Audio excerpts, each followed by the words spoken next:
sa isang liblib na bahagi ng kapatagan kung saan ang katahimikan ay tila bahagi na ng hangin at ang gabi ay mas madilim kaysa karaniwan nakatayo ang isang payak na bahay kubo. Gawa ito sa kawayan at nipa, tila ba matagal nang nilalabanan ang paglipas ng panahon. Sa paligid nito ay mga punong kahoy na tila nagbabantay sa bawat lihim na nagaganap sa lugar. Dito, naninirahan si Mang Elias, isang matandang lalaki na kilala sa pagiging tahimik at mapag-isa. Walang nakakaalam kung saan siya nagmula, ngunit matagal na siyang nanirahan sa lugar na iyon. Ang kanyang mga mata ay may lalim na tila may mga kwentong hindi kailanman na ibabahagi at ang kanyang presensya ay may kakaibang bigat. Parang may alam siyang hindi kayang unawain ng karaniwang tao. Gabing iyon ay kakaiba. Ang hangin ay malamig, ngunit hindi ito karaniwang lamig. May dalang kakaibang kaba, isang pakiramdam na tila may paparating na hindi pangkaraniwan. Ang mga kuliglig na karaniwang maingay sa gabi ay biglang tumahimik at maging ang mga dahon ay tila tumigil sa paggalaw. Sa loob ng kubo, si Mang Elias ay nakaupo malapit sa isang lumang lampara. Maingat niyang tinatahi ang isang lumang tela. Tila ba iyon lamang ang nagbibigay sa kanya ng kapanatagan. Ngunit biglang napahinto ang kanyang mga kamay. May narinig siya, isang mahina ngunit mabigat na yabag. Hindi ito katulad ng yabag ng tao o hayop. May kakaibang ritmo, parang pilit na hinahakbang ang bawat galaw. Unti-unting lumapit ang tunog, hanggang sa tumigil ito sa labas ng kanyang kubo. Isang mahinang kalabog ang sumunod. Hindi kumibo si Mang Elias. Nanatili siyang nakaupo, nakikinig. Ilang sandali ang lumipas bago muling kumalabog, ngunit ngayon ay mas mahina, tila nanghihina ang pinagmumulan nito. Tumayo ang matanda. Maingat siyang lumapit sa pinto, ang bawat hakbang ay mabigat ngunit kontrolado. Hinawakan niya ang kahoy na kandado at bahagyang binuksan ang pinto. Ang nakita niya ay hindi pangkaraniwan. Sa liwanag ng buwan, nakatayo o mas tamang sabihing halos bumagsak ang isang nilalang, isang tikbalang. Ngunit hindi ito ang karaniwang tikbalang na kinatatakutan ng mga tao sa kwento. Ang nilalang na ito ay sugatan. Ang kanyang matipunong katawan ay puno ng galos at hiwa. Ang kanyang balat ay may mga marka ng pakikipaglaban. At ang kanyang mga mata na dapat ay puno ng yabang at bangis ay tila naghahanap ng awa. Ang kanyang isang paa ay tila halos hindi na niya maihakbang at ang kanyang paghinga ay mabigat, halos hindi na niya kayanin. Nagtagpo ang kanilang mga mata. At sa sandaling iyon, may nangyaring hindi inaasahan. Matanda, mahina nitong wika, halos pabulong. Tulungan mo ako. Hindi agad sumagot si Mang Elias. Matagal niyang tinitigan ng nilalang sa kanyang harapan. Sa kanyang buhay, marami na siyang nakita, mga bagay na hindi pinaniniwalaan ng iba. Ngunit ang ganitong tagpo ay bihira. Isang tikbalang na humihingi ng tulong. Karaniwan, ang mga tulad nito ay mapanlinlang. Sila ang mga nilalang na nagliligaw ng tao sa kagubatan, nagdudulot ng takot at kapahamakan.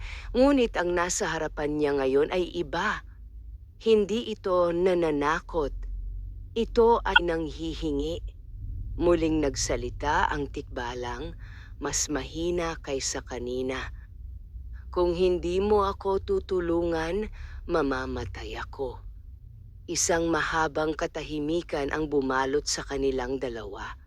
Ang hangin ay muling gumalaw at ang mga dahon ay nagsimulang kumaluskos. Para bang ang kalikasan mismo ay naghihintay sa magiging desisyon ng matanda.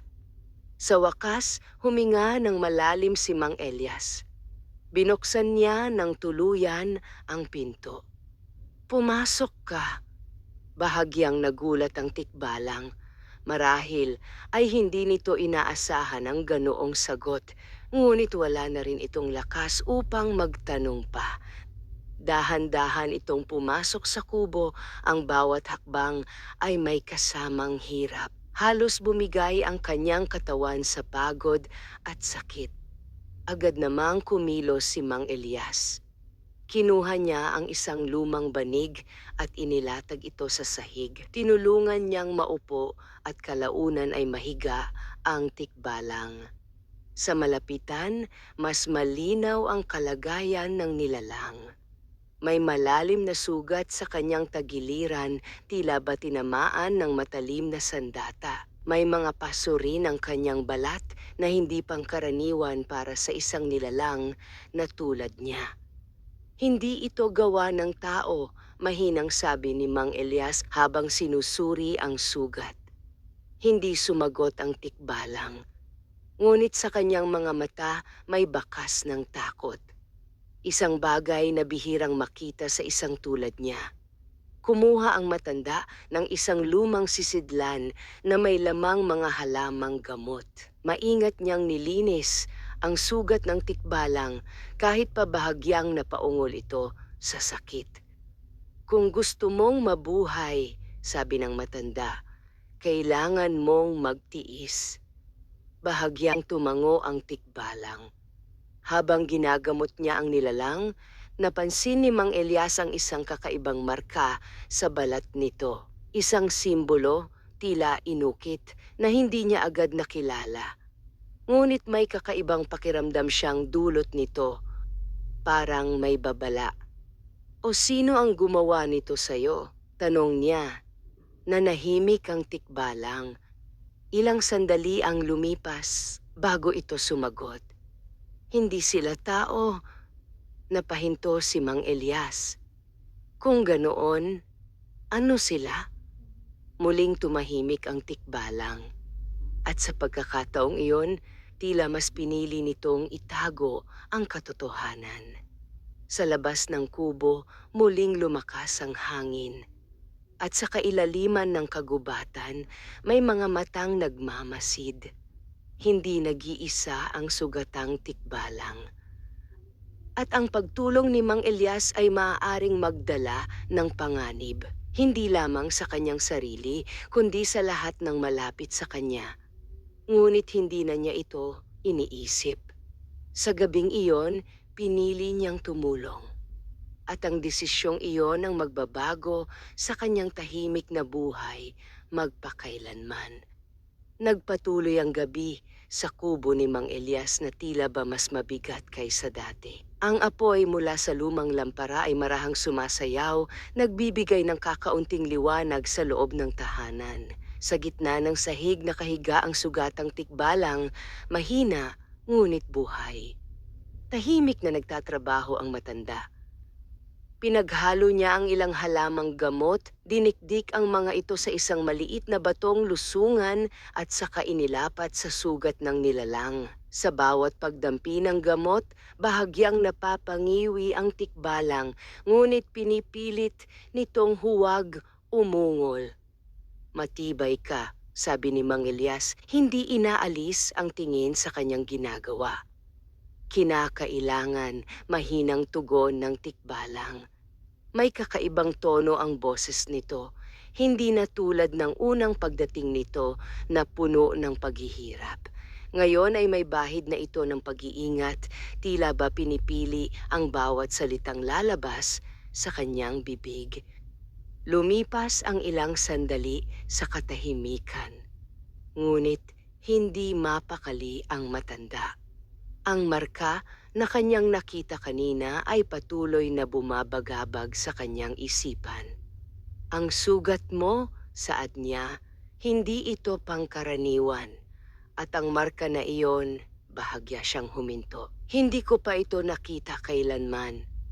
Napapikit ang tikbalang, tila nag-iisip kung sasagot ba ito o hindi. Sa wakas, nagbukas ito ng mga mata. "Kung sasabihin ko sa'yo, Maaaring pagsisihan mo ang pagtulong mo sa akin. Hindi nag-atubili si Mang Elias. Matagal na akong nabubuhay, sagot niya. Hindi na ako natatakot sa mga bagay na hindi ko nauunawaan. Sandaling nagtagpo ang kanilang mga mata. At sa pagkakataong iyon, tila nagpasya ang tikbalang.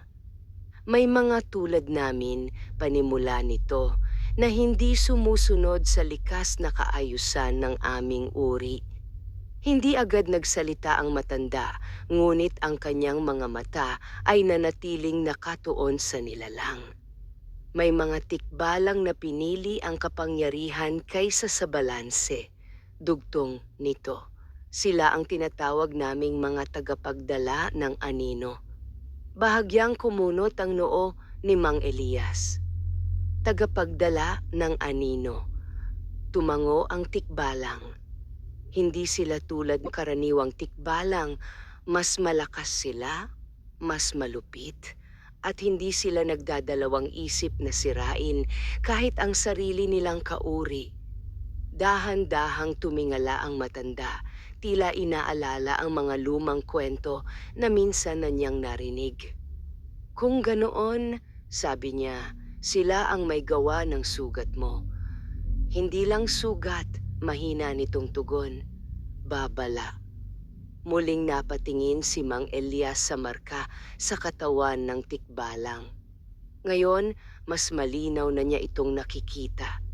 Isang simbolo na tila gumagalaw sa ilalim ng balat, parang may sariling buhay. Bakit kanila tinarget? Tanong ng matanda. Sandaling tumahimik ang tikbalang, at sa unang pagkakataon may bakas ng pag-aalinlangan sa kanyang mga mata. May bagay akong kinuha sa kanila. Napatingin si Mang Elias. Anong bagay? Ngunit hindi agad sumagot ang tikbalang. Sa halip, bahagya nitong igalaw ang kanyang kamay. Isang kilos na puno ng hirap at inilabas ang isang maliit na bagay mula sa kanyang tagiliran. Isang piraso ng itim na bato. Ngunit hindi ito karaniwang bato. Sa sandaling tumama ang liwanag ng lampara rito, tila may malalim na kadilimang gumagalaw sa loob nito, parang usok na hindi makawala. Napaatras ng bahagya si Mang Elias. Hindi iyan dapat hawakan ng tao, sabi niya. Hindi rin dapat ito hawak ng mga tulad nila, tugon ng tikbalang. Kung ganoon, bakit mo ito kinuha? Isang mahabang katahimikan ang sumunod, hanggang sa marahang sumagot ang nilalang. Dahil kung mananatili ito sa kanila, walang mananatiling ligtas. Napabuntong hininga si Mang Elias. Sa puntong iyon, malinaw na sa kanya na ang pagdating ng tikbalang ay hindi basta aksidente. May dala itong panganib. Isang panganib na maaaring umabot sa kanyang maliit na mundo. Ngunit wala na siyang magagawa. Nagsimula na ito. Sa labas ng kubo, muling kumaluskos ang mga dahon. Ngunit ngayon, mas malinaw na ang tunog. May mga yabag. Hindi isa, hindi dalawa, kundi marami. Napatingin si Mang Elias sa pinto. May sumusunod sa'yo. Mahinang sabi niya. Hindi na sumagot ang tikbalang. Ngunit ang bigla nitong paghigpit sa hawak sa itim na bato ay sapat na sagot. Biglang umihip ang malamig na hangin at ang ilaw ng lampara ay bahagyang nanghina. At sa lilim ng gabi, may mga anyong unti-unting lumalapit. Ang katahimikan ay tuluyang napalitan ng paparating na panganib. Ngunit sa loob ng kubo, nanatiling matatag si Mang Elias. Hindi siya umatras. Sa halip, tumayo siya. At sa kanyang mga mata, may kakaibang determinasyon na matagal nang hindi nakita ng mundo. Kung darating sila, sabi niya, hindi kita ibibigay ng basta-basta. Sa unang pagkakataon, may bahagyang pagbabago sa ekspresyon ng tikbalang. Hindi na ito purong takot, kundi pag-asa. Ngunit ang gabing iyon ay hindi pa tapos. At ang dilim na papalapit ay may dalang mas mabigat na kapalaran kaysa sa kanilang inaakala. Lalong lumalim ang gabi at ang hangin sa paligid ng kubo ay tila naging mas mabigat sa bawat sandali. Ang mga yabag sa labas ay hindi na maitatanggi, mabagal, sabay-sabay at may layuning hindi maikakaila. Hindi ito mga hayop, hindi rin ito mga karaniwang nilalang ng kagubatan. Tumayo si Mang Elias sa gitna ng kubo, tahimik ngunit alerto. Ang kanyang mga mata ay hindi na tulad ng isang karaniwang matanda. May lalim at talas na tila matagal ng handa sa ganitong uri ng panganib. Sa likuran niya, ang sugatang tikbalang ay pilit na bumabangon. "Huwag," maring sabi ni Mang Elias, "hindi mo pa kaya." "Hindi ako pwedeng manatiling nakahiga habang hinahabol nila ako," sagot ng tikbalang kahit pahirap ang kanyang paghinga. "Kung lalaban ka sa kalagayan mo ngayon," tugon ng matanda, "hindi mo sila matatalo. Mamamatay ka lang ng walang saysay." Sandaling tumahimik ang tikbalang. Alam nitong tama ang matanda. Ngunit ang takot at ang responsibilidad na dala nito ay hindi basta mawawala. Hindi nila titigilan hanggat hindi nila nakukuha ang bato, mahinang sabi nito. Napatingin si Mang Elias sa maliit na itim na bato na hawak ng nilalang. Sa kabila ng simpleng anyo nito, malinaw na may kapangyarihan itong hindi dapat minamaliit. "Kung ganoon," sabi ng matanda, "hindi nila ito makukuha." Dahan-dahan siyang lumapit sa isang sulok ng kubo at binuksan ang isang lumang kahon. Mula rito, inilabas niya ang ilang kakaibang bagay, mga anting-anting na gawa sa kahoy, mga lumang tela na may nakaukit na simbolo, at isang maliit na sisidlan na puno ng abo. Tahimik siyang kumilos, ngunit bawat galaw ay may layunin. "Ano ang ginagawa mo?" tanong ng tikbalang. "Ang matagal ko nang hindi ginagawa," sagot ni Mang Elias, "ang muling magbantay." Lumapit siya sa pinto at maingat na isinara ito. Pagkatapos ay nagwisik siya ng kaunting abo sa paligid ng pasukan at isa-isang isinabit ang mga anting-anting sa mga haligi ng kubo. Habang ginagawa niya ito, ang hangin sa loob ay tila nagbago. May bahagyang init. May kakaibang pakiramdam ng proteksyon. Sa labas, ang mga yabag ay tumigil. Isang mabigat na katahimikan ang bumalot sa paligid. Ngunit hindi ito katahimikang payapa. Ito ang uri ng katahimikan na nauuna sa unos. Biglang may kumalabog sa pinto. Isang malakas na suntok, hindi gawa ng tao. Bahagyang umuga ang buong kubo. Hindi kumibo si Mang Elias. Nanatili siyang nakatayo, nakatingin sa pinto. Muling may kumalabog, mas malakas. At sa pagkakataong ito, may kasamang boses. "Alam naming nandyan ka."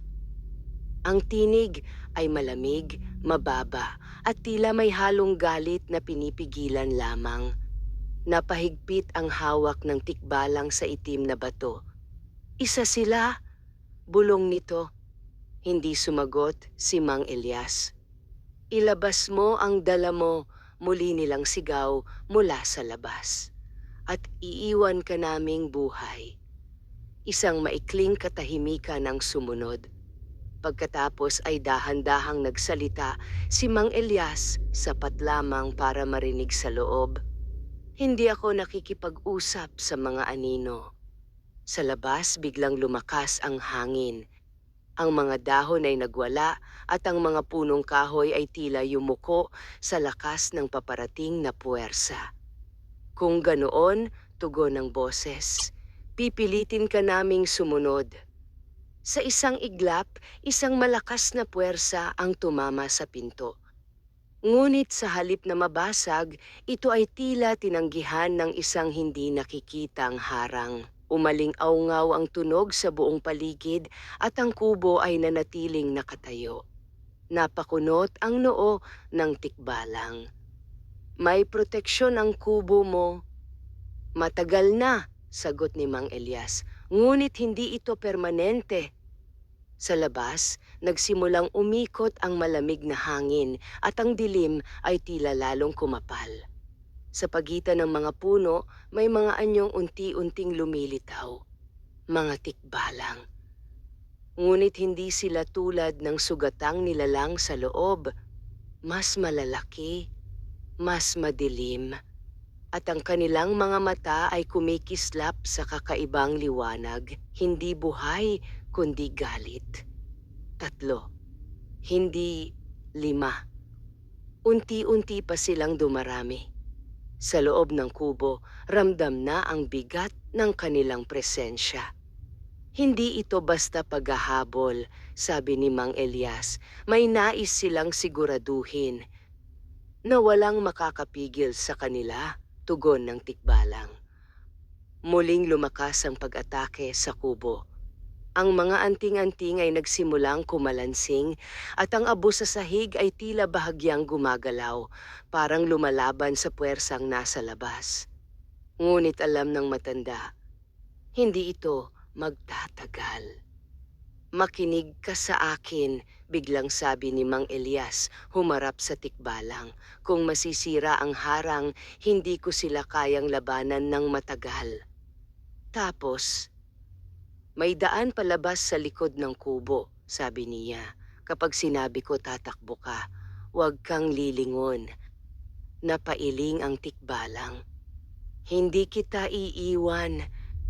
Hindi ito pakiusap, mariing putol ng matanda. Responsibilidad mo ang bagay na dala mo. Kung mapupunta iyon sa kanila, mas marami pang magdurusa. Tumahimik ang tikbalang. Alam nitong wala itong karapatang tumutol. Sa labas, isang malakas na sigaw ang umalingaw-ngaw. Hindi na ito boses ng iisa lamang. Ito ay sabay-sabay na galit. Isang puwersang hindi na nagtatago. At sa isang iglap, may isang bahagi ng kubo ang bahagyang nabiyak. Ang unang bitak. Napapikit si Mang Elias sa kamuling dumilat, ngayon ay may matinding determinasyon. Handa ka na ba? Tanong niya. Dahan-dahang tumango ang tikbalang. Sa labas, ang dilim ay tuluyang sumugod. At sa loob ng kubo, magsisimula ang unang tunay na laban. Ang unang bitak sa kubo ay tila hudyat ng tuluyang pagpasok ng panganib. Sa bawat hampas mula sa labas, ang mga haligi ng kawayan ay umuugong at ang mga anting-anting na isinabit ni Mang Elias ay nagsimulang manginig. Ang abo sa sahig na kanina'y tila may sariling lakas ay unti-unting nawawala ng bisa. Hindi na magtatagal. Sa loob, nanatiling kalmado si Mang Elias, ngunit ang kanyang mga mata ay hindi na mapakali. Alam niyang ang proteksyong itinayo niya ay pansamantala lamang, isang hadlang na hindi kayang pigilan ang puwersang nagmumula sa labas. Oras na, mahinang sabi niya. Tinulungan niyang makatayo ang tikbalang. Kahit pa halos hindi na nito maihakbang ang sugatang paa. Ang bawat galaw ay puno ng sakit, ngunit pinipilit nitong manatiling matatag. Sa likod, utos ng matanda. Dahan-dahan silang gumalaw patungo sa likurang bahagi ng kubo. Doon may isang maliit na pinto na halos natatakpan ng mga lumang kagamitan, isang lihim na daanan na tila matagal nang hindi ginagamit. Ngunit bago pa sila makarating, isang napakalakas na puwersa ang tumama sa harapan ng kubo. Isang nakakabinging tunog ang sumabog sa paligid. At sa isang iglap, ang pangunahing pinto ay tuluyang nabasag. Pumasok ang malamig na hangin kasabay ng mas mabigat na presensya. Ang mga tagapagdala ng anino ay nakapasok na. Hindi na sila anino lamang. Sa liwanag ng lampara, lumitaw ang kanilang anyo. Mas matangkad kaysa sa karaniwang tikbalang. Ang kanilang mga katawan ay tila nababalot ng manipis na usok na itim. Ang kanilang mga mata ay nagliliyab sa kakaibang liwanag at ang kanilang mga ngipin ay mas matutulis, tila ginawa para sa pagwasak, hindi pananakot lamang. Isa sa kanila ang humakbang pasulong. Hanggang dito na lamang ang pagtatago mo, malamig nitong sabi. Agad na hinarap ni Mang Elias ang mga nilalang. Hindi kayo dapat narito, mariin niyang tugon. Bahagyang ngumisi ang tikbalang na nasa unahan. At ikaw, sagot nito, ay hindi dapat nakikialam sa hindi mo mundo. Hindi na nagpatumpik-tumpik si Mang Elias. Sa isang iglap, itinaas niya ang kanyang kamay at nagwisik ng abo sa hangin. Sa sandaling iyon, tila may liwanag na sumiklab sa loob ng kubo. Ang mga tagapagdala ng anino ay bahagyang napaatras, napapikit sa lakas ng enerhiya. Ngayon, sigaw ng matanda. Hindi na nagdalawang isip ang sugatang tikbalang. Sa kabila ng sakit, pinilit nitong tumakbo patungo sa likurang pinto. Halos madapa ito, ngunit pinilit nitong bumangon muli. Sa likuran nito, nagsimula na ang sagupaan. Isa sa mga nilalang ang sumugod kay Mang Elias, ngunit mabilis ang matanda. Kinuha niya ang isang anting-anting at itinapat ito sa papalapit na tikbalang. Sa pagdikit ng anting-anting sa balat ng nilalang, bigla itong napaurong, tila nasunog ng hindi nakikitang apoy. Ngunit hindi sila titigil. Isa pa ang sumugod, at isa pa. Bagamat matatag si Mang Elias, unti-unti siyang napapalibutan. Samantala, narating ng sugatang tikbalang ang likurang pinto. Halos hindi na ito makahinga at ang sugat nito ay muling dumugo dahil sa pilit na paggalaw. Ngunit nang mabuksan nito ang pinto, tumigil ito. Sa labas, hindi katahimikan ang naghihintay, kundi isa pang nilalang. Mas malaki, mas mabigat ang presensya, at mas madilim kaysa sa lahat ng nakita nito. Ang tikbalang na iyon ay hindi gumagalaw. Nakatingin lamang ito, parang matagal nang naghihintay. Hindi ka na makakatakas, malamig nitong sabi. Nanlaki ang mga mata ng sugatang tikbalang. Pinuno, bulong nito. Sa loob ng kubo, narinig ni Mang Elias ang boses na iyon. At sa unang pagkakataon, nagbago ang kanyang ekspresyon. Hindi na ito simpleng panganib. Ito ay isang bagay na matagal na niyang iniiwasan. Hindi pa tapos, mahinang sabi ng matanda, habang pilit na lumalaban sa mga sumasalakay. Sa labas, unti-unting humakbang ang pinuno ng mga tagapagdala ng anino papasok sa liwanag. At sa bawat hakbang nito, ang hangin ay lalong bumibigat. Ang sugatang tikbalang ay napaurong, hawak pa rin ang itim na bato. Sa sandaling iyon, malinaw na sa kanya, hindi na sapat ang pagtakas. At sa loob ng kubo, si Mang Elias ay unti-unting nauubusan ng lakas. Ang harang ay bumagsak, ang kalaban ay pumasok, at ang laban ay umabot na sa puntong wala nang atrasan. Ang hangin ay tila huminto sa paghinga nang tuluyang pumasok ang pinuno ng mga tagapagdala ng anino. Hindi ito nagmamadali.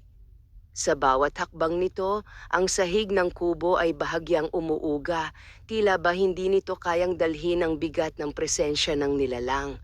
Ang kanyang katawan ay mas matangkad at mas matipuno kaysa sa iba, at ang madilim na usok na bumabalot dito ay mas makapal, parang buhay na aninong sumusunod sa bawat galaw nito. Ngunit ang higit na nakakabahala ay ang kanyang mga mata. Hindi ito nagliliyab tulad ng iba. Bagkus, ito ay malamig at walang emosyon. Parang wala nang natitirang bakas ng pagkatao o kahit anong uri ng awa. Matagal kitang hinanap, sabi ng pinuno. Ang tinig ay mababa, ngunit malinaw na nangingibabaw sa buong kubo. Hindi sumagot ang sugatang tikbalang. Mahigpit nitong hawak ang itim na bato na ngayon ay tila mas mabigat kaysa dati. Ang kanyang sugat ay muling dumugo, ngunit tila hindi na niya ito nararamdaman. Ang nasa harapan niya ay mas malala kaysa sa sakit. Sa loob ng kubo, si Mang Elias ay patuloy na lumalaban.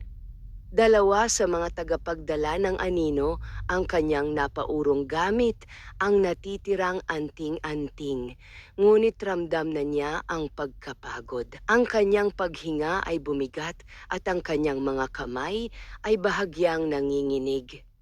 Hindi siya bata. At ang laban na ito ay hindi para sa mahina. Ngunit hindi siya titigil. Umalis ka rito, mariing sigaw niya sa sugatang tikbalang kahit hindi siya nililingon. Huwag mong hayaang makuha nila yan. Ngunit hindi gumalaw ang tikbalang. Sa halip, dahan-dahan itong tumayo ng tuwid kahit pahalatang hirap na ang kanyang katawan. Hindi na ako tatakbo, sabi nito. Mahina ngunit buo ang loob. Napatingin ang pinuno. May bahagyang pagbabago sa kanyang ekspresyon. Hindi galit, kundi isang malamig na interes.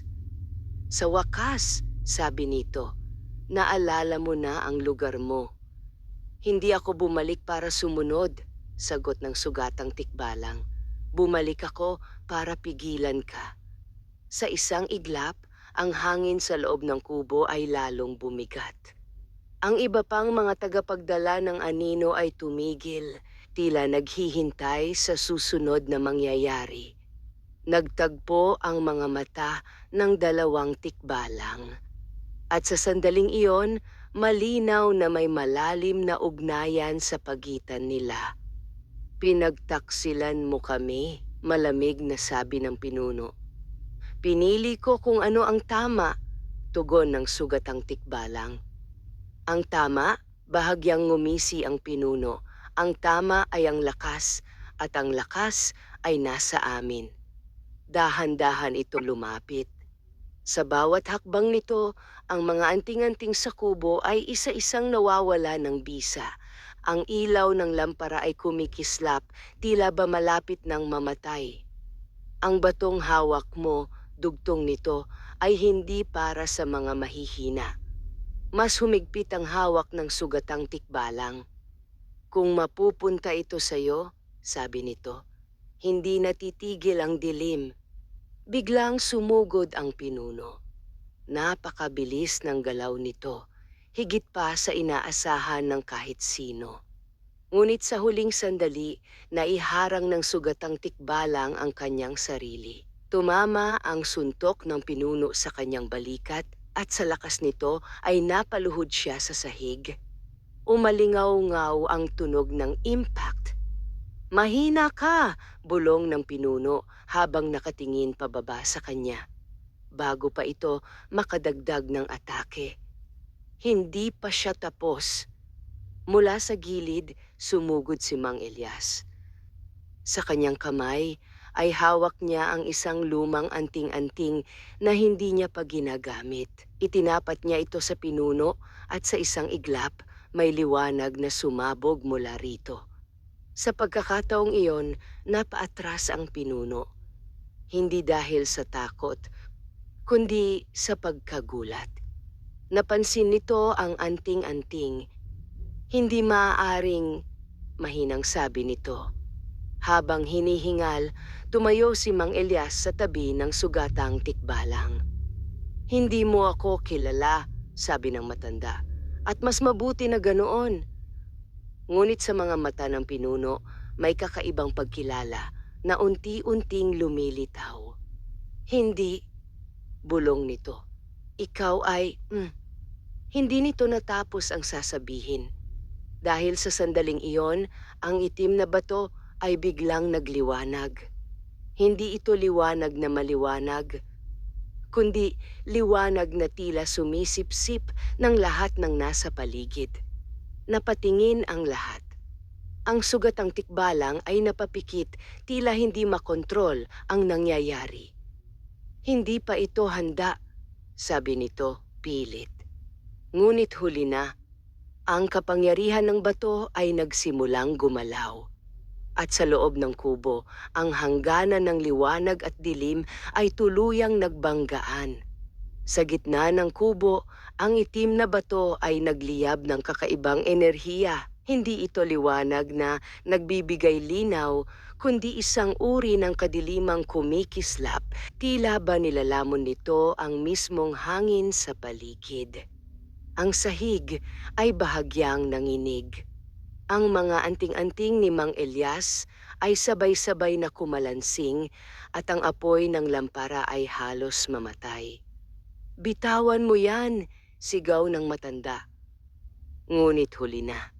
Ang sugatang tikbalang ay tila nakatali na sa kapangyarihan ng bato. Ang kanyang katawan ay nanigas at ang kanyang mga mata ay bahagyang nagbago. Nagkaroon ng manipis na itim na liwanag na sumasalamin sa lakas ng hawak niya. "Hindi ko makontrol," pilit nitong sabi. Biglang lumakas ang enerhiya. Isang alon ng puwersa ang sumabog mula sa bato at lahat ng nasa loob ng kubo ay napaatras. Ang mga tagapagdala ng anino ay napaurong habang si Mang Elias ay bahagyang napaluhod, pinipigilan ang sarili na hindi matangay ng lakas. Ngunit ang pinuno hindi gumalaw. Sa halip, tumayo ito sa gitna ng kaguluhan, ang kanyang mga mata ay nakatutok sa tikbalang.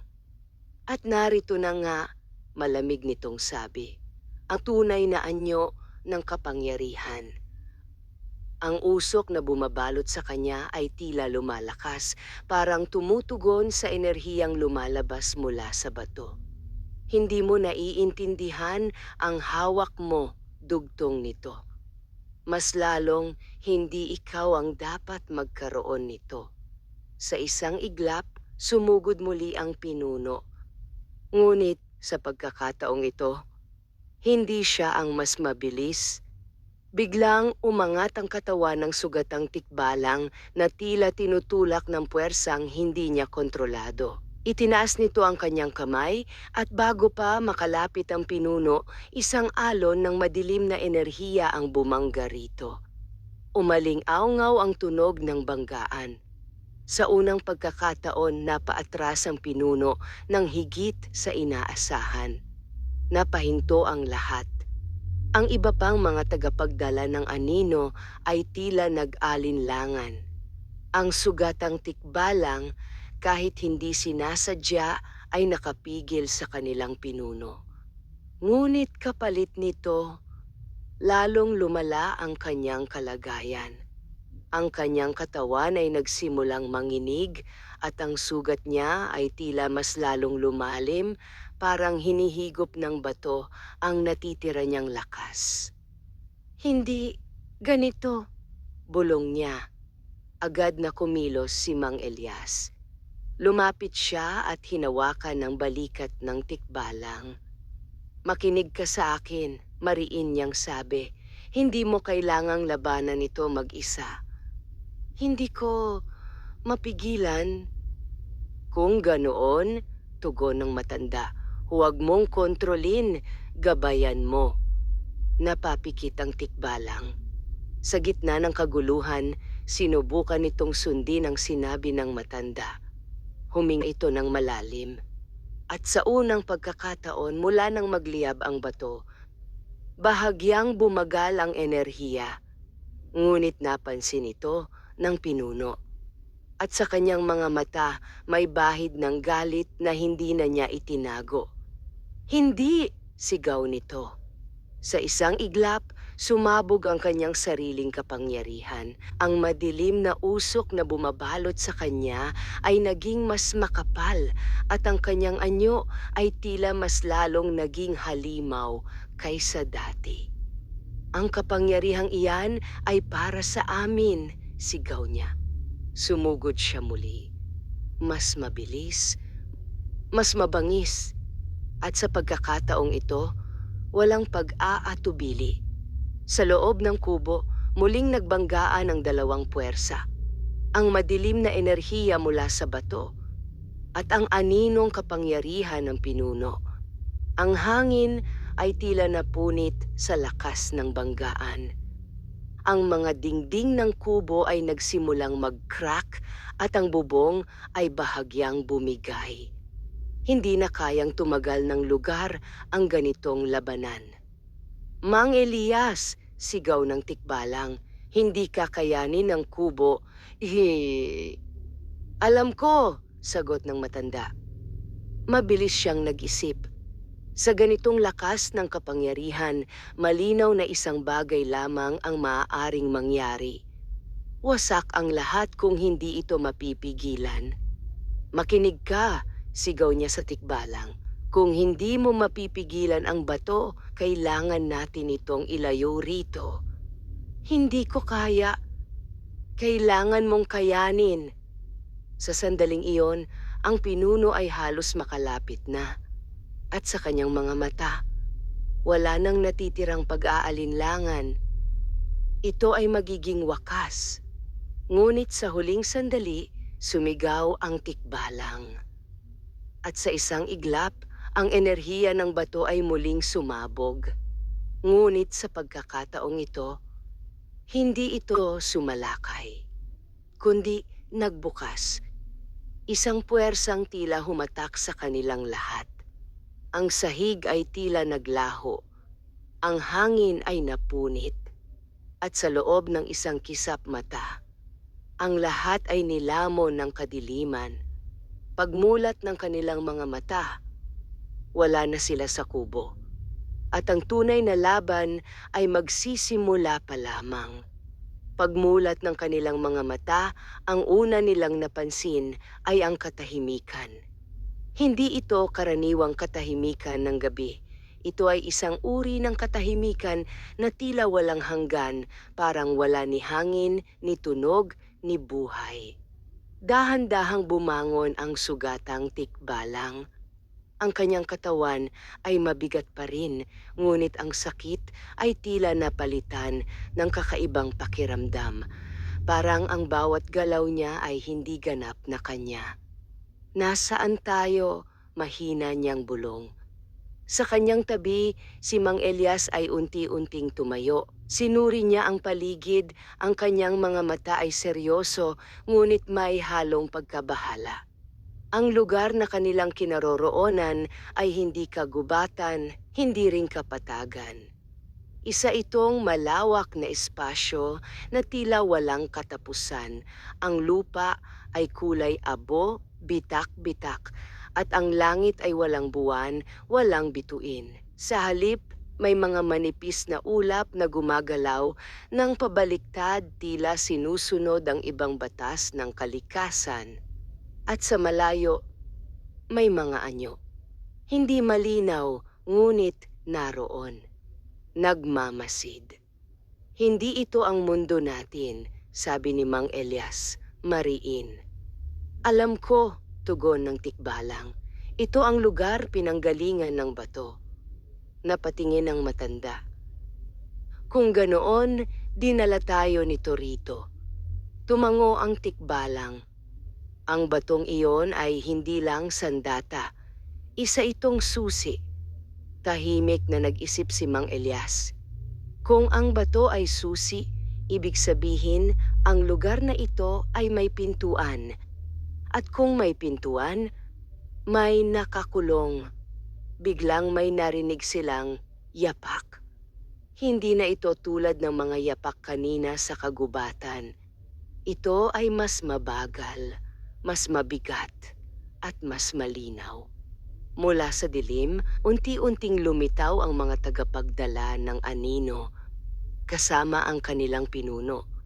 Ngunit ngayon, mas malinaw ang kanilang anyo. Hindi na sila bahagyang natatakpan ng dilim, dito sila ay ganap na buo. Ang kanilang mga katawan ay tila hinulma mula sa mismong anino at ang kanilang mga mata ay nagliliyab na parang apoy na hindi nagbibigay init. Sa wakas, sabi ng pinuno habang papalapit, nasa tamang lugar na tayo. Mas lalong humigpit ang hawak ng tikbalang sa bato. Hindi ito ang gusto ko, sabi niya. Ngunit ito ang kailangan, tugon ng pinuno. Tumigil ito ilang hakbang ang layo. Ang lugar na ito ang pinagmulan ng aming kapangyarihan at ang batong hawak mo, iyon ang susi para tuluyan itong pakawalan. Napakunot ang noo ni Mang Elias. Pakawalan ng ano? Tanong niya. Sandaling tumahimik ang pinuno. At sa unang pagkakataon, may bahagyang ngiti sa kanyang mukha. Ang bagay na matagal nang nakatago.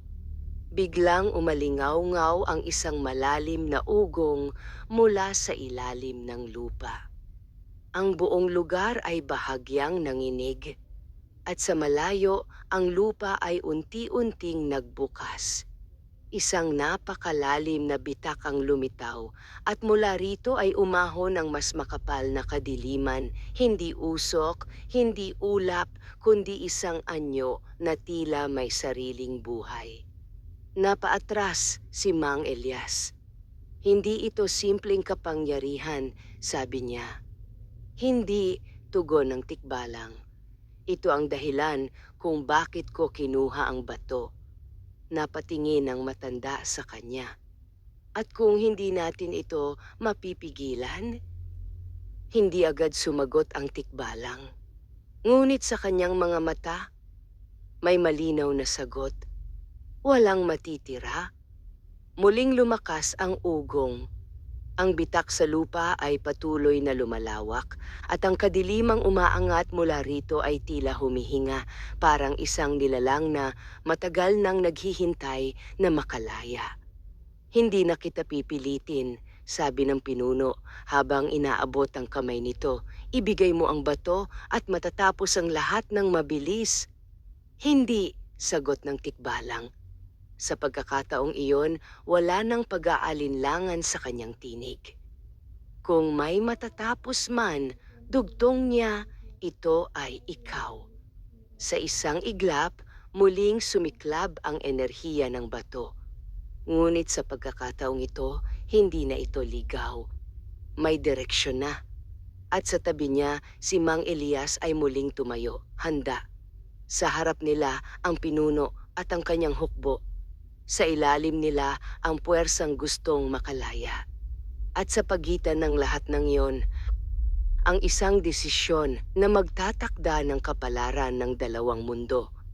Ang lupang kanilang kinatatayuan ay patuloy na nanginginig na para bang hindi na nito kayang pigilan ang kung anong pilit na umaahon mula sa kailaliman. Ang bitak ay lumawak pa at ang kadilimang nagmumula rito ay tila may sariling tibok, parang isang pusong matagal nang hindi tumitigil sa paghihintay.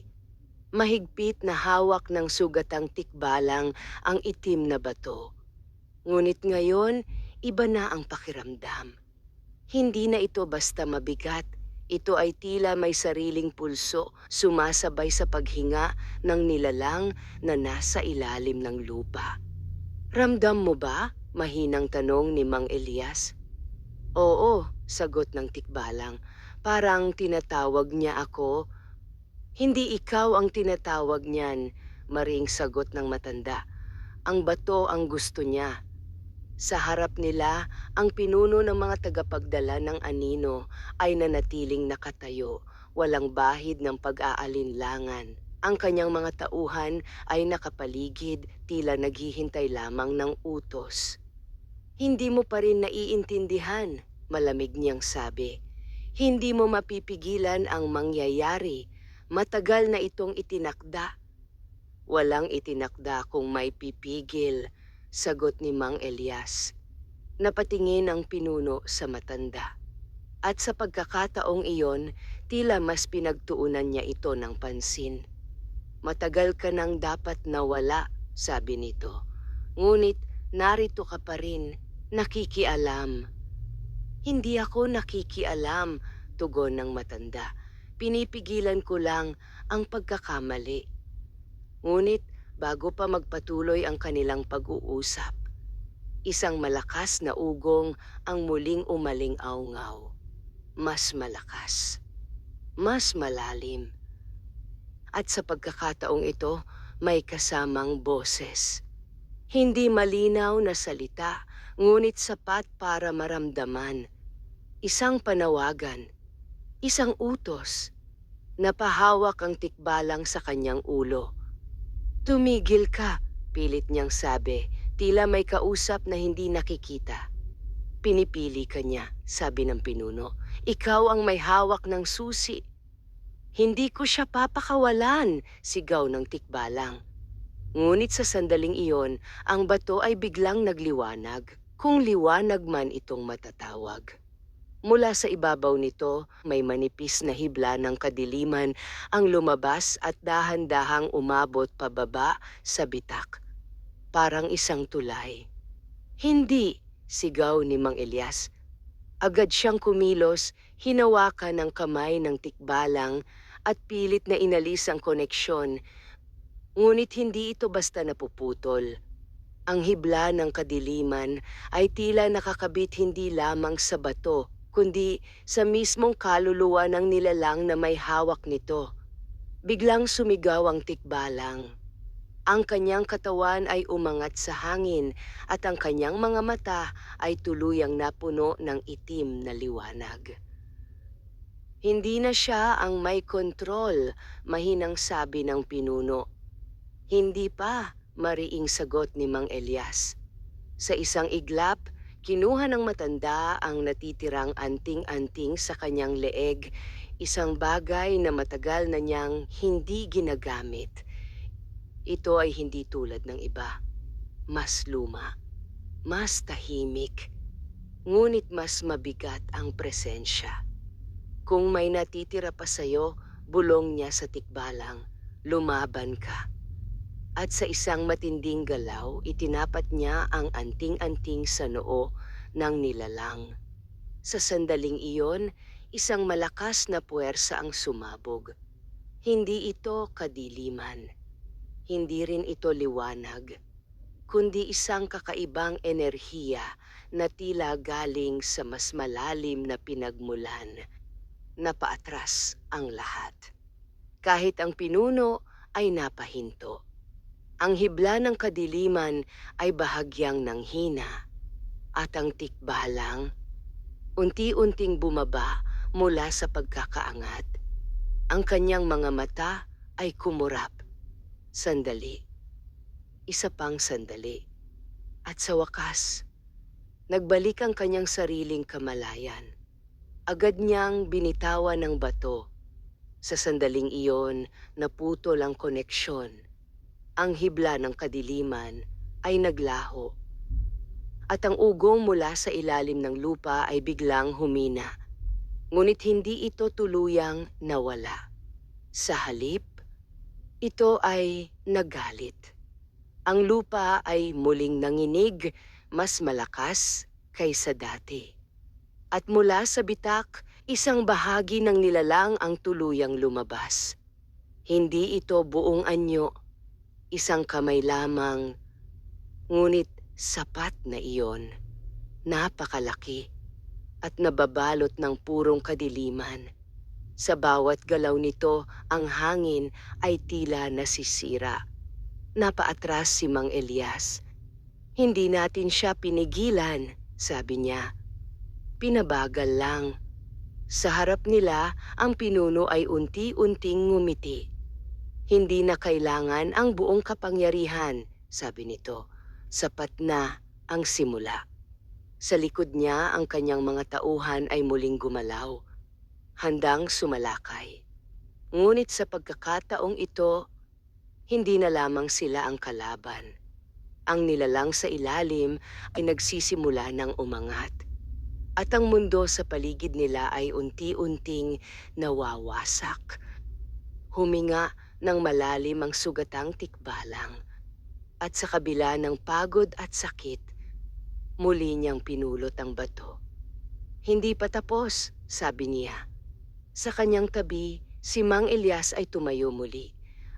At sa kanilang harapan, ang wakas ay unti-unti nang nagiging simula ng mas malaking laban. Ang lupain ay tila hindi na kayang dalhin ang puwersang naglalaban sa ibabaw nito. Ang bitak sa lupa ay patuloy na lumalawak at ang higanting kamay na umaahon mula sa kailaliman ay unti-unting gumagalaw. Tila sinusubukang makawala sa matagal nitong pagkakakulong. Sa bawat galaw nito, ang hangin ay nagiging mabigat at ang oras parang nauubos. Mahigpit na hawak ng sugatang tikbalang ang itim na bato, ngunit ngayon ay may kakaiba na sa kanyang ekspresyon. Hindi na lamang ito takot o pag-aalinlangan, kundi isang matibay na pasya. Mang Elias, mahina niyang tawag. Hindi siya nilingon ng matanda, ngunit ramdam niyang nakikinig ito. Kung hindi natin siya mapipigilan dito, dugtong ng tikbalang, lalabas siya sa mundo natin. Tahimik na tumango si Mang Elias. Alam niya iyon. Sa katunayan, mas matagal na niyang alam kaysa sa inaakala ng nilalang. May paraan, sabi ng matanda. Napatingin ang tikbalang. Anong paraan? Dahan-dahang humarap si Mang Elias sa kanya. At sa unang pagkakataon, nakita ng tikbalang ang isang bagay sa kanyang mga mata. Hindi takot, kundi pagtanggap. Ang bato ay susi, paliwanag niya. Ngunit hindi lang ito pambukas, kundi pangsara rin. Nanlaki ang mga mata ng tikbalang. Kung ganoon, kaya pa natin. Hindi ganoon kadali, putol ng matanda. Huminga siya ng malalim. Upang maisara ang pintuan, dugtong niya, kailangan ng kapalit.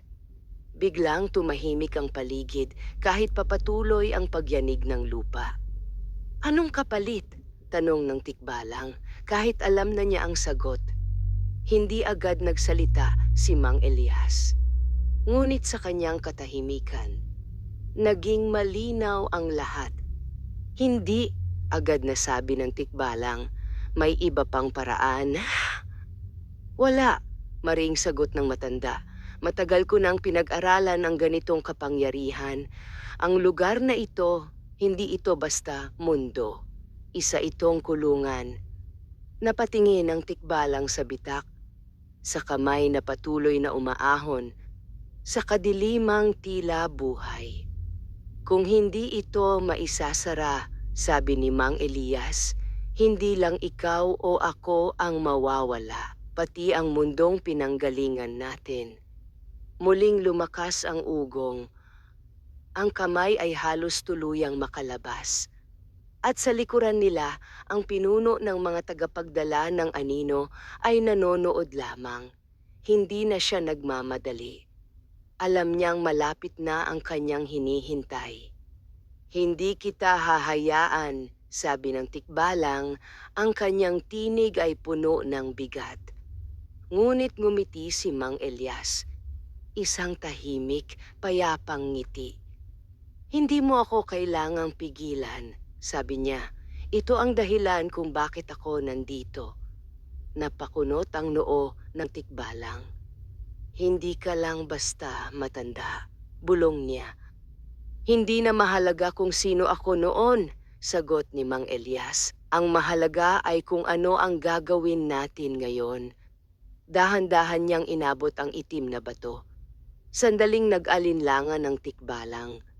Ngunit sa huli, ibinigay niya ito. Sa sandaling iyon, ang bato ay muling nagliyab. Ngunit hindi na ito ligaw. Parang may kinikilalang bagong may hawak. Makinig ka, sabi ni Mang Elias. Kapag nagsimula na ito, huwag kang titigil. Huwag kang lilingon. Bumalik ka sa mundo mo. Hindi kita iiwan. Hindi ito pakiusap, mariing ulit ng matanda. Ngunit sa pagkakataong ito, may lambing na nakatago sa kanyang tinig. May kailangan pang magpatuloy. Napayuko ang tikbalang. Mahigpit niyang kinuyom ang kanyang kamao. At sa wakas, tumango siya. Sa gitna ng kaguluhan, tumayo si Mang Elias sa harap ng bitak. Itinaas niya ang bato. At sa unang pagkakataon, ang kadilimang umaahon ay tila napahinto. Matagal na kitang binabantayan, mahinang sabi ng matanda. Hindi malinaw kung kanino niya ito sinasabi. Sa nilalang sa ilalim o sa kapangyarihan mismo. Mula sa kanyang katawan may liwanag na unti-unting lumabas. Hindi ito nakakasilaw, ngunit matatag. At sa bawat segundo, ang liwanag na iyon ay sumasabay sa enerhiya ng bato. Hindi! Sigaw ng pinuno. Sa wakas, kumilos ito. Sumugod siya patungo kay Mang Elias. Ngunit huli na. Sa isang iglap, ang bato ay sumabog ng enerhiya. Hindi palabas, kundi pababa. Direkta sa bitak. Ang higanting kamay ay biglang napahinto. At ang kadilimang umaahon ay nagsimulang umatras. Parang hinihigop pabalik. Ngunit kapalit nito, ang katawan ni Mang Elias ay nagsimulang maglaho. Unti-unti. Parang abo na tinatangay ng hangin. Mang Elias! Sigaw ng tikbalang. Ngunit hindi na siya pinigilan ng matanda. Sa halip, ngumiti lamang ito. Buhay ka pa, sabi niya. Iyan na ang mahalaga. At sa huling sandali, tuluyan siyang nawala. Kasabay ng unti-unting pagsara ng bitak at ng paglamon sa kadilimang matagal nang naghihintay. Sa lugar na iyon, ang laban ay natapos. Ngunit ang kapalit ay isang buhay na hindi na maibabalik. At sa gitna ng katahimikan na sumunod, isang bagong simula ang naghihintay. Ang katahimikan matapos ang labanan ay hindi agad nagdala ng kapayapaan. Sa lugar na iyon, kung saan nagbanggaan ang liwanag at kadiliman, ang hangin ay tila pagod. Ang lupa ay unti-unting nagsasara at ang napakalalim na bitak na minsang nagbukas ay halos tuluyan ng naglaho na parang hindi ito kailanman umiral. Ngunit ang bakas ng nangyari ay nananatili. At sa gitna nito, nakatayo ang sugatang tikbalang. Mag-isa, ang kanyang paghinga ay mabigat at ang kanyang katawan ay tila hindi na kayang magpatuloy. Ang sugat niya ay hindi pa rin tuluyang maghilom, ngunit ang sakit na nararamdaman niya ngayon ay hindi na lamang pisikal, kundi pagkawala. Dahan-dahan siyang lumuhod sa lupang unti-unting bumabalik sa katahimikan. Mang Elias, mahina niyang bulong, ngunit walang sumagot. Tanging ang malamig na hangin ang dumaan sa kanyang paligid. Sa kanyang kamay, naroon pa rin ang itim na bato. Ngunit ngayon, ito ay tahimik. Wala nang gumagalaw sa loob nito, wala nang pulso, wala nang panawagan. Parang isa na lamang itong karaniwang bato. Ngunit alam niyang hindi iyon totoo. Ito ay naging saksi sa sakripisyo, sa laban, at sa pagpili. Dahan-dahan siyang tumayo. Sa kanyang likuran, ang mundo ng anino ay nagsisimula ng maglaho. Ang espasyo ay tila napupunit at ang hangganan ng dalawang mundo ay muling nagsasara. Panahon na upang bumalik. Ngunit bago siya tuluyang umalis, napatingin siya sa lugar kung saan huling nakita si Mang Elias. Tahimik, walang bakas. Ngunit sa kanyang puso, malinaw ang naiwan ng matanda. Hindi lamang alaala, kundi isang tungkulin. Sa isang iglap, ang liwanag ay bumalot sa paligid. At nang muling dumilat ang tikbalang, nasa kagubatan na siya, sa harap ng isang sirang bahay kubo. Ang dating tahimik na tahanan ni Mang Elias ay hindi na tulad ng dati. Ang mga haligi nito ay bahagyang gumuho, ang bubong ay may mga butas at ang paligid ay tila napabayaan. Parang isang lugar na nawala sa panahon. Dahan-dahan siyang lumapit. Sa bawat hakbang, bumabalik sa kanyang alaala ang lahat ng nangyari. Ang unang pagdating niya, ang pagtulong ng matanda, ang laban at ang huling sakripisyo. Huminto siya sa harap ng pintuan. At sa unang pagkakataon, pumasok siya nang wala si Mang Elias na sumasalubong. Tahimik ang loob, ngunit may kakaibang pakiramdam. Hindi ito lubos na walang laman. Sa gitna ng kubo, may isang maliit na bagay na nakapatong sa sahig. Isang anting-anting. Ang parehong anting-anting na ginamit ni Mang Elias sa huling sandali. Lumapit ang tikbalang at marahang pinulot ito. Sa sandaling nahawakan niya ito, may bahagyang init na dumaloy sa kanyang kamay. Parang may natitirang presensya. Parang hindi pa tuluyang nawala ang matanda.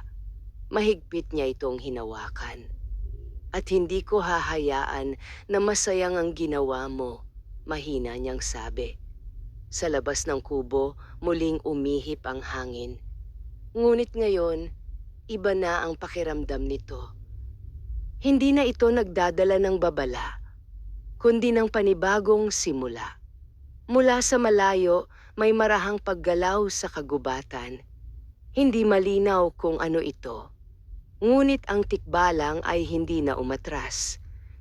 Sa halip, tumayo siya ng tuwid. Hindi na siya ang sugatang nilalang na humihingi ng tulong. Siya na ngayon ang tagapagbantay.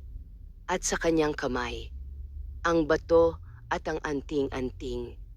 Dalawang bagay na minsang nagdala ng panganib, ngunit ngayon ay simbolo ng responsibilidad.